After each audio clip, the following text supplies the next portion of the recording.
It's a beautiful day to play Camazotz. A beautiful day to play Camazotz. Won't you be mine? Won't you be mine? What's up, ladies and gentlemen? Happy Saturday. My name is Raynstorm, and thanks so much for tuning in today. We're going to take a look at Camazotz. I know all of you have wanted this. You wanted to see the guide, so we're going to do an ability guide and overview. And I have heard your feedback from the last one that was 30 minutes long. It will be shorter this time. Hopefully I get to it. And we will focus on the abilities first, do the build after, and be pretty succinct with it. Any questions you have, leave them in the comment section below. And of course, if you like this type of content, please do like and subscribe. And now it's time to get official.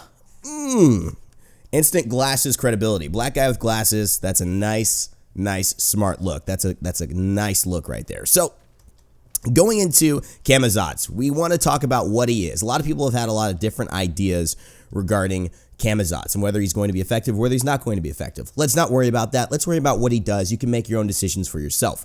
Camazotz is an assassin. He's a Mayan assassin, and he's actually a really...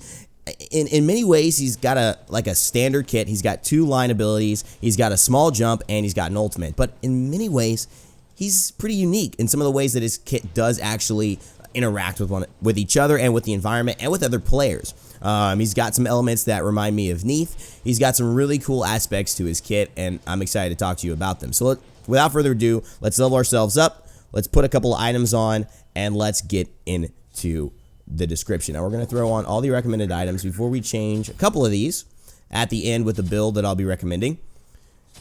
And then we'll move forward. So talking about Camazotz is number 1. Camazotz actually is passive. It's called Vampirism. Now what this means is Camazotz is going to gain 5% bonus lifesteal and healing. Just flat. Also, anytime a god dies, he is going to leave that god, or that girl god, don't want to be sexist here, he's going to leave, or she's going to leave a pool of essence, okay? And what that means is Camazotz can stand inside that pool and drink the essence, replenishing his health and mana, and you'll actually replenish 2% of your health and mana, your maximum health and mana, over time. Now, what this also means is that you're going to be able to stand in multiple pools and receive multiple buffs. There's no limit on that pool, and that pool will actually stay around until you drink 10 drinks out of it. That's from what I understand. I do not know if the pool will ever disappear. I haven't played him enough to be able to verify that, but from what I understand, you have 10 drinks per pool, and when you use your 10 drinks, then that is when things go down. So it's quite a lot of healing if you're able to kill multiple gods. And I can actually show you how that works here with Ra. And it's something that, like Neath, where an enemy dies, she gets a weave there. He is going to get basically a pool of essence based on any champion that dies and any god that dies. And there's that pool. I've taken a little bit of damage. My Bloodforged shield has started though, and so that's probably the issue. Let me take a little bit of damage to show you exactly how that works, because that's the Bloodforge, and now I'm out of the Bloodforge. But see, as I'm fighting the Raw, see as I'm getting that health back, I'm drinking as I'm fighting. So fighting in these pools is going to be extremely advantageous to a Camazotz. And one of the things that people are saying is this guy seems to be a little squishy. Well, when we look at the build, I definitely am going to be recommending a couple, like the developers, defensive items that will allow you to sustain a little bit more and then take advantage of your sustain from those health pools, fighting in sometimes the middle of a fight and being able to still be effective and have that sustain, have a little bit of that defense and those magical and physical protections that will then allow you to not just instantly die, because that would make it impossible, right? He's got a kit where he has to stand still and drink those, and sometimes when a god dies, that's in the middle of an engagement. You have to be able to take a couple of hits with that. Now let's talk about his first ability. It's called Screech. First of all, just really quickly, his basic attack chain is nothing crazy. His third is in a cleave, so you'll actually hit multiple targets on this one, all in front of you. So if you're hitting minions or hitting jungle camps, you will hit all 3 of them right there on that third, and they swing at 1-1-1, which means they'll do 100% of his damage for a basic attack, and they will swing at 1 second each speed. So each one should take about a second. There should be no damage fall off nor time increase, not like some of these 1.5 ones, right? Going to Screech. Screech is his ability, and he screeches loudly, sound wave that comes out, and basically is his version of echolocation. I mean, he's a bat, for crying out loud, which is a very, very cool, I think, integration of that into his kit. Now, the coolest part about it is, well, it's just a cool effect. I like it. But if you get hit by it, after you screech, if the echolocation comes back to you, you get a buff. And now that buff is actually at max rank going to give you 40 physical power. and you are going to gain vision of the god that you hit with Screech right there. See, Odin is marked for the next 15 seconds. So I could use this and actually get the buff, make sure I get hit by that, and then go fight somebody else. Get that 40 physical power and take that into another fight, or take that into a jungle camp. Say they were running away, I got hit with the location, we've basically been able to push them away, they didn't want to, you know, contest, right? We do this, we go ahead and get ourselves back with it, and then we finish our jungle camp with 40 extra power, and then we're on and moving faster than we ever were before. That's a really nice benefit. I mean, I like this ability because for me, it's just an interesting, this is where design and abilities, you know, this is where it meshes, right? You have a bat who uses echolocation to get around, and you have an ability like this that takes a very clever way to use echolocation. That's a skill shot, and you have to be able to move yourself around. You have to predict things. You have to hit it against a wall. Let's see what happens when you actually go and use it not against a wall. That's the one thing that I do want to know, and that will be an interesting tell to see if you can, just going to bounce back. Okay, so it will always bounce back after you hit your target, it looks like. That is at least what it looks like to me from this point. And that's going to scale by 70% of your physical power. So it's not going to be the most heaviest scaling, but it will be some decent scaling. It's not great. It's not the worst. So just know that 70% of this number right here, and we can use alt, 70% of this number right here is going to be what you add on top of that ability. And there it does come back from a god. Now I'm going to hit hard. Wow, you're slowing me. What is this? Raw slows? There it is. I still have that buff though. 360 is what I was hitting, and that's going to run off in couple of seconds. So let's see what I was hitting without that.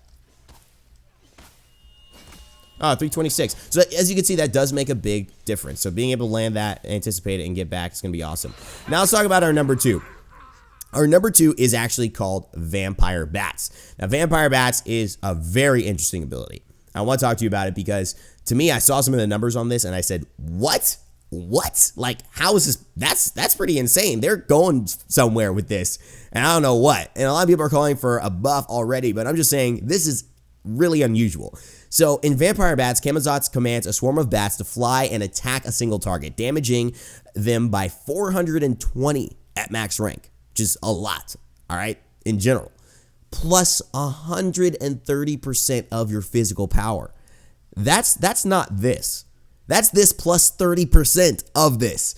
That's a lot. That is more than Loki gets on his ult. That is more than almost any other god I can think of gets in terms of scaling. And if somebody told me this is the most any ability scales in the entire game of Smite, I would say, I believe you. I cannot think of an ability that scales more with your physical power than Vampire Bats right now. I am doing almost double damage as a result of that amount of scaling. 420 plus 387. That is nuts. That is a lot. So people saying he's underpowered, maybe. But you have to look at this of one ability and say, this is pretty nuts. Now here's the caveat, right? It will slow, so that's great. You're going to slow them by 30%. And actually what will happen is when you hit them, you will get healed 20 plus a certain percentage. I believe that percentage is also based it's not 130% of your physical power. I'm trying to figure out what that's based on. It is going to be, I'm not exactly sure. So you all are going to have to figure that out, what exactly that's based on. These are the numbers here. I know it's not the same as this. So that is the one thing that I don't want to give you misinformation on that. I haven't been able to be familiar as to what this heal is based off of. If anyone knows in the comment section below, please do let us know.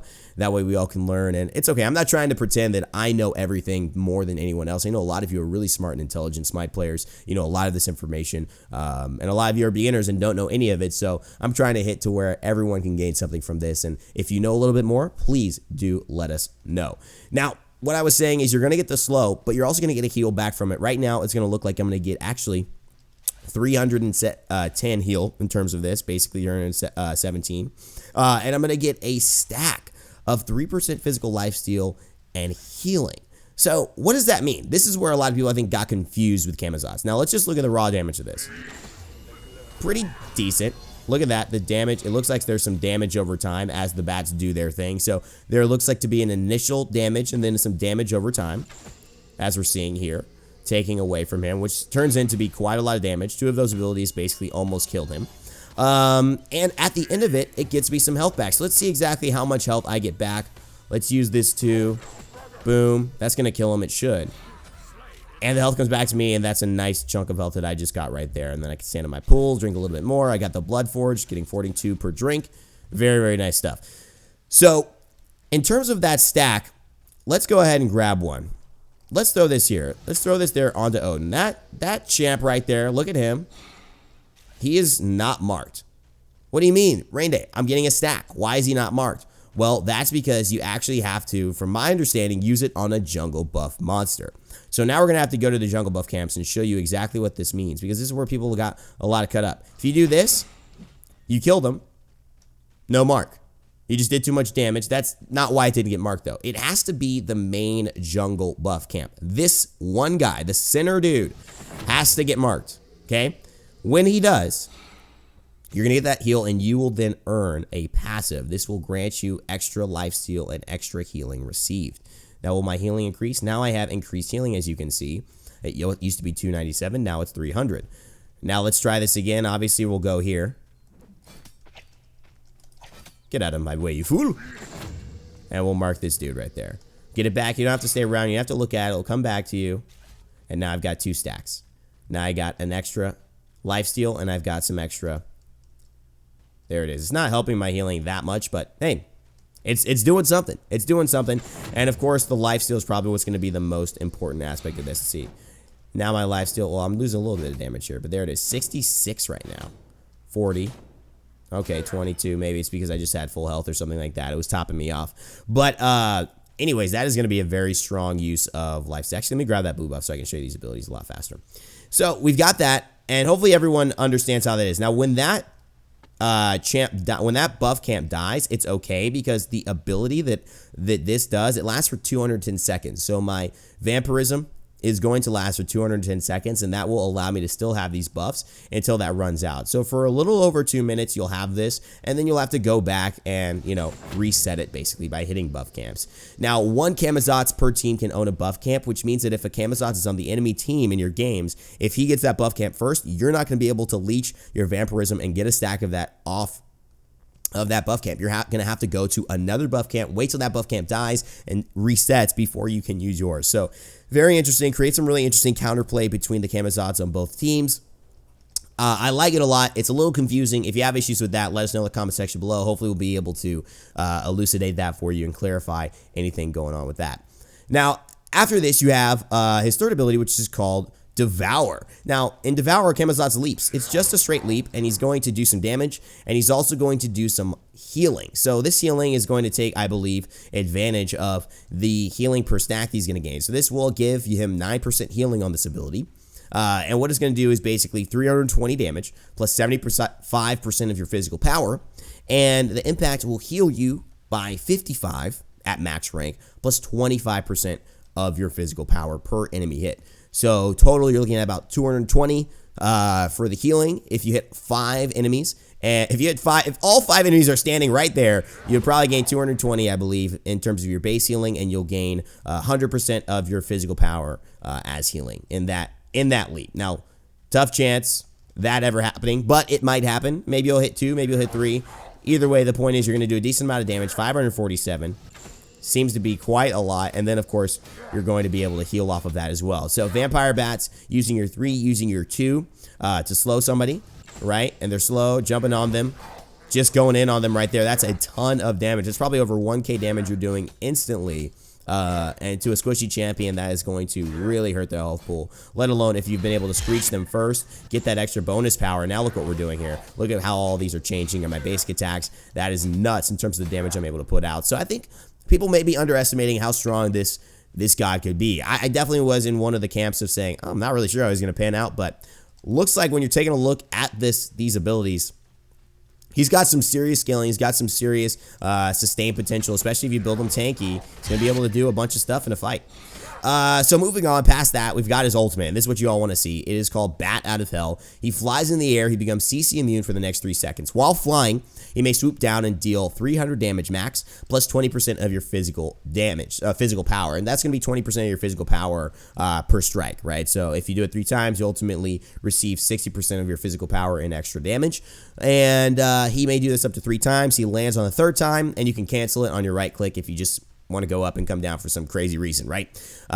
If you do hit, here are the caveats. If you do hit a god past the first god, you will gain 10% damage on that god, which means that if you hit 3 gods in a row, you'll hit 10% damage on the second god, 20% damage on the third god. It's kind of like Changa's ult, where the person who gets stunned farthest away, like second, third, fourth, gets a longer stun. Same thing with this. It just is more damage per swing. And that's per swing. That's not just the one swing. It's per swing. So if you can line up 3 or 4 teammates, enemies, every single time, that's going to be quite a lot.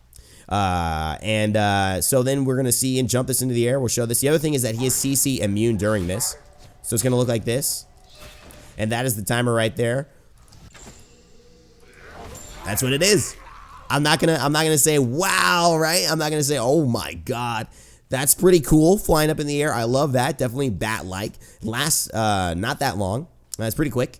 And so, you know, really using it at the right time. Now, the other thing to mention about that is you don't gain a lot of speed. The movement speed is not very different. And if you're listening to the designers, which, by the way, I recommend everyone watching the Twitch broadcast, because that is such a good way to learn how the guy was intended to be played, what they designed him, what his intentions are, and really how they manifested that into his kit. And you'll learn a lot of really cool things about the god that will help you pick up and play and know what to do before anything else. So definitely check out the patch notes when they do come out for the new gods, because that will really help you to learn. They were talking about how this is really not that much faster than someone moving, so you will be able to catch up, and you will not be able to catch up with a lot of assassins who can use their movement abilities. Say somebody like I don't know, let's just talk about like Susano, very, very mobile champion. I mean, a god. He's got a lot of nerfs, but recently, and I actually haven't checked out to see how that's going to affect him too often, but I have looked, and, you know, knowing just his recent mobility, let's take his mobility of old, right?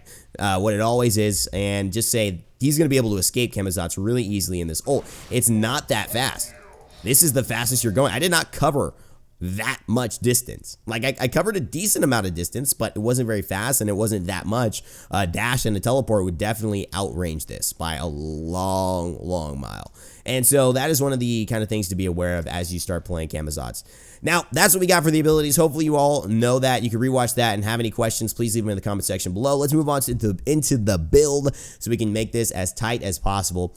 And again, thank you so much for watching, and hopefully it's a little faster. I do want to just keep right on along. So this is a build that they recommend, and what I'm going to recommend is actually adjusting a couple of these items. Now, Transcendence could be a very strong item. His clear is going to be really strong, and this is going to help you because he is very ability power based. So Transcendence could very well be a nice item. Void Shield is not a bad item as well. This is a decent build. If you want to go with this, the recommended build I think is going to be very decent for him, and going to put you in a pretty strong place if you're able to play Camazotz right. Again, remember, the build is never the key to winning a game. Most of the time in your games, people who are watching this video who aren't professional players, your victory keys are going to be in how you play, how you use the kit, your positioning, your timing, your awareness, just so we're clear. Now, the other items that I think if you want to play Camazotz, but you're a little bit scared of being blown up, you want to last in your pools, you could definitely forego the extra damage and the stacking that Transcendence is. This is going to give you, obviously, the benefits, but if you're hard pressed to stack this, you don't have a lot of time, you find your early game isn't very satisfying, you definitely can drop this. And you can move into something like either Magi's, which will be very effective if you're in the middle of a fight and you're basically getting crowd controlled. Having the ability to absorb that crowd control effect or root every 70 seconds can be huge, especially, like I said, in that middle of the fight. You're drinking, somebody dies, you want to fight over there, but you don't want to get stunned by that Emir. You don't want to get rooted by that Neath or whoever you're playing against, right? The Scylla root.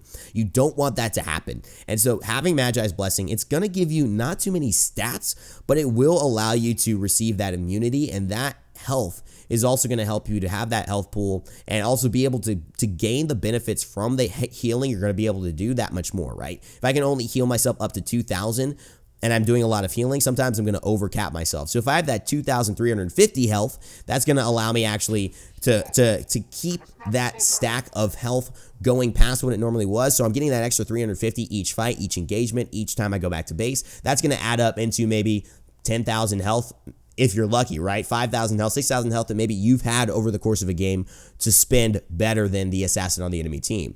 And so this is decent. You definitely can't say that this is a bad idea. I'm not sure I would pick this up first. A couple of the other items that I really love on assassins, and we'll talk about this again, and I pretty much talk about this almost every Every build is Bulwark of Hope. I think the crowd control reduction does really well for you, allowing you to, again, maybe you get rooted, but you get out of that, 20% faster. You get the extra health here as well. You get a significant amount more of magical protection, so you don't get the physical and magical, but you do get quite a lot of magical protection here, and you also get that shield, which I think combining that with Bloodforge, you're going to have a very, very strong kind of shield game going on, which is going to allow you to survive a little bit longer. So this would probably be my Apex pick. Magi's probably wouldn't be that. But I do like this as well. Now, of course, when you're running an assassin that's ability-based, having your abilities up as much as possible is going to be really strong. So the question comes, do you want that extra penetration from one of these items? Do you want the lifesteal and the huge physical power coming out from Bloodforge?